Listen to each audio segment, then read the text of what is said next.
মোৰ চেনেলটোতে আপোনালোকক স্বাগতম। মই চুজি আৰু নাৰিকলৰ পিঠা বনাম আজি। তাৰ কাৰণে মই লৈছোঁ নাৰিকল, এটা সৰু চাইজৰ কেৰেলাৰ নাৰিকল বুলি কয়, তাকে ৰুকি লৈছোঁ। চেনি আন্দাজমতে গুড়ি কৰি লৈছোঁ আৰু চুজিখিনি মই অলপমান ভাজি লৈছোঁ। তাৰ কেঁচা হেৰিটো নোহোৱা কৰি, বহুত বেছিকৈ ভাজা নাই। এতিয়া মই নাৰিকলখিনি ইয়াত দি দিম।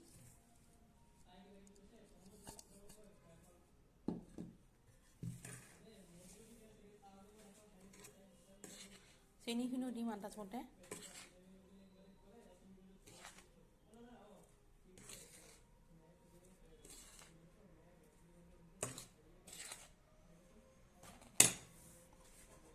গোটেইখিনি একদম ভালকৈ মিক্স কৰিম।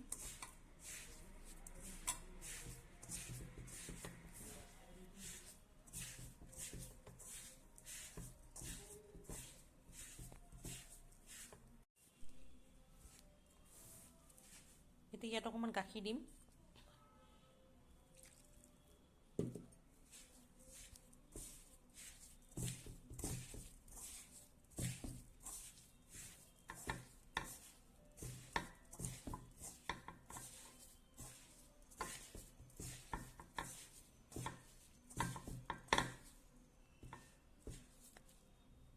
এইটো এনেকুৱা বনাব লাগিব যাতে এনেকৈ টিপা মাৰি দিলে লাড়ু হয়। এতিয়া এইটো মই পিঠাৰ শ্বেপ দিম। এতিয়া মই পিঠাকেইটা বনাম শ্বেপটো।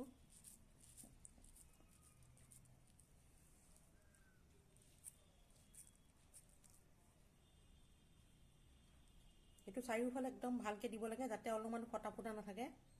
অলপমানো যদি ফাটি থাকে তেলত দিয়াৰ লগে লগে গোটেইখিনি বিয়পি যায়।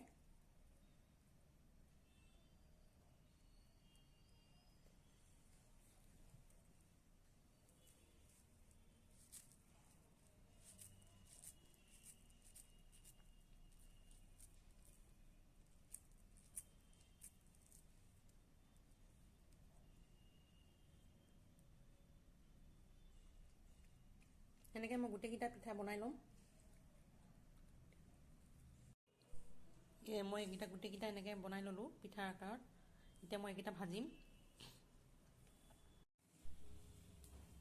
এইফালে মই কেৰাহীখন উঠাই দিলোঁ। কেৰাহীখন গৰম হ'ল। তাত মই তেল দিম, ৰিফাইন।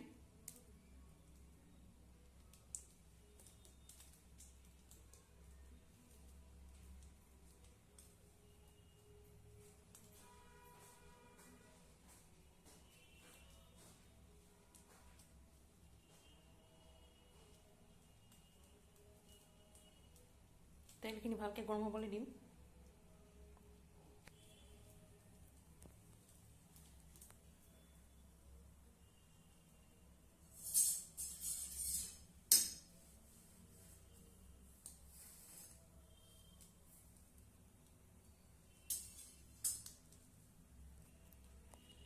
তেলখিনি গৰম হোৱাৰ পিছত মই গেছৰ ফ্লেমটো কমাই দিম। কমাই পিঠাকেইটা এটা এটাকৈ লাহে লাহে দি দিম ইয়াত। গেছৰ ফ্লেমটো বঢ়াই দিলে গোটেইটো ফাটি যাব।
এনেকৈ খুব সাৱধানে ৰঙা হোৱাকৈ ভাজিম এইকেইটা। এইকেইটা লাহে লাহে ৰঙা হৈছে। এতিয়া মই নমাই থ'ম এইকেইটা।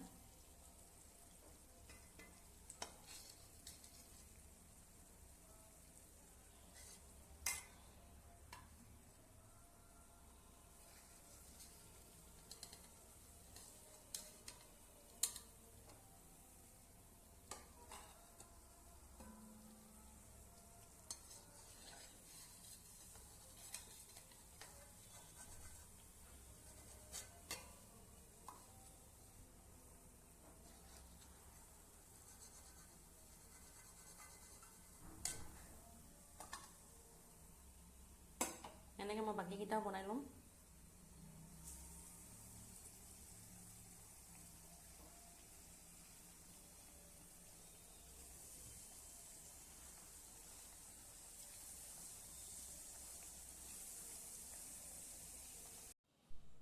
এয়া মই এনেকৈ গোটেইকেইটা পিঠা ভাজি ল'লোঁ। এই পিঠাকেইটা খাবলৈ খুব টেষ্টি হয়, আপোনালোকে এবাৰ ট্ৰাই কৰিবচোন। কেনেকুৱা হৈছে জনাব কমেণ্ট কৰি।